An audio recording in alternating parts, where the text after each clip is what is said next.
ஓம் ஸ்ரீ குருப்யோ நம. ஸ்ரீ மகாபரிவாச்சரணம்.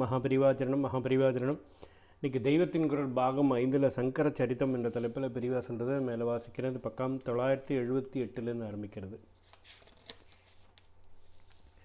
ஞானியாயினும் தீண்டாதானும் என் குருவே. ஒரு நாள் ஆச்சாரியால் கங்கா ஸ்நானத்திற்கு பரிவாரத்தோடு போய்க் கொண்டிருந்தார். வழியிலே ஒரு பஞ்சமன் தீண்டாதான் வேண்டுமென்று அவர் பக்கத்தில் வந்தான்.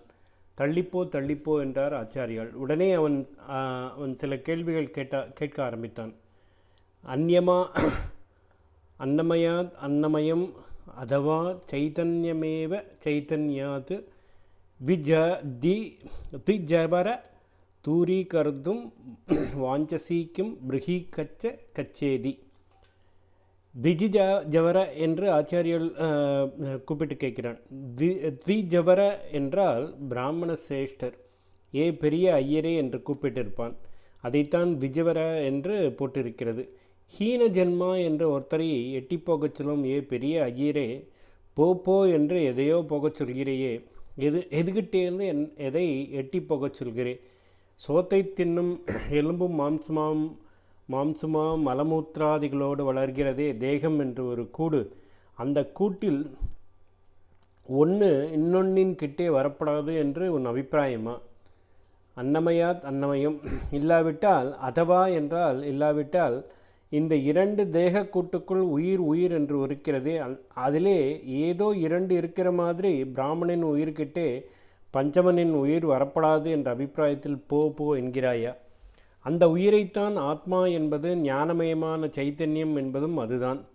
சைத்தன்யமேவ சைத்தன்யாத், அகண்டமாக ஏக சைத்தன்யம் என்று ஒன்றுதான் இருக்கிறது. அதையே பல தேகங்களுக்குள்ளும் பல உயிர்கள் என்று கண்டமாக பார்க்கிறோம். இதுதான் சர்வவேதாந்தமும் அத்வைதமும்.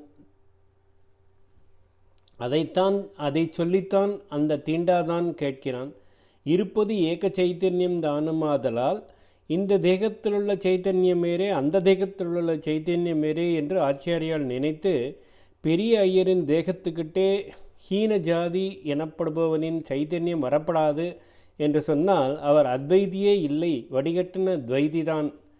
பெரிய ஐயரே, நீ சொல்கிற பாடம் என்ன? வேதாந்தம் தானே. அதில் இப்படித்தான் அநேக உடம்புக்குள்ளே இருப்பது அநேக ஆத்மா, ஒன்றுக்கிட்டே ஒன்று இன்னொன்று வரப்படாது என்று இருக்கா என்று கேட்காமல் கேட்கிறான். இருப்பதே ஒரே ஆத்மாதான் என்பதால் ஒரு ஆத்மாவுக்கிட்டே இன்னொரு ஆத்மா வரப்படாது என்பது அபத்தம். அவர் அப்படி ஆத்மாவை சொல்லவில்லை என்றால், ஆத்மா குடியிருப்பதற்கு கூடாக இருக்கிற தேகங்களில்தான் ஒன்று இன்னொன்றுக்கிட்டே வரப்படாது என்று சொன்னார் என்றாகும். ஞான நிலையிலிருந்து பார்த்தால் இதுவும் சரியில்லை தான். ஏனென்றால் ஞானிக்கு எல்லா தேகமுமே துச்சம்தான். ஒரே மாதிரி சோற்றால் அடித்த சுவர்தான். ஒரே மாதிரி துளிமேல் சதையை கீறி விட்டாலும் பார்க்க சகிக்காத இரத்த மாம்சாதிகளால் ஆனதுதான். பிராமண சரீரமானாலும் அந்தர்ஜய சரீரமானாலும் எல்லாம் மலமூற்ற பாண்டம்தான். ஞானத்திற்கு வழியே சரீர பிரக்ஞையை ஒழிப்பதுதான். இப்படி நிஷ்கிருட்டமாக இருக்கப்பட்ட சரீரங்களிலே ஒன்று இன்னொன்றின் கிட்டே வரப்படாது என்று ஞானமார்க்க பிரவர்த்தகர் எனப்பட்டவர் சொன்னால் சரியாகுமா? இந்த விஷயம் கீதையிலும் பகவான் சொல்லியிருக்கிறார். கல்வி அறிவால் மட்டும் பண்டிதர் என்று பேர் வாங்காமல் பண்டா எனப்படும் பிரம்மஞான சித்தியால் அப்படி பேர் வாங்கியவனை பற்றி அங்கே பகவான் சொல்கிறார்.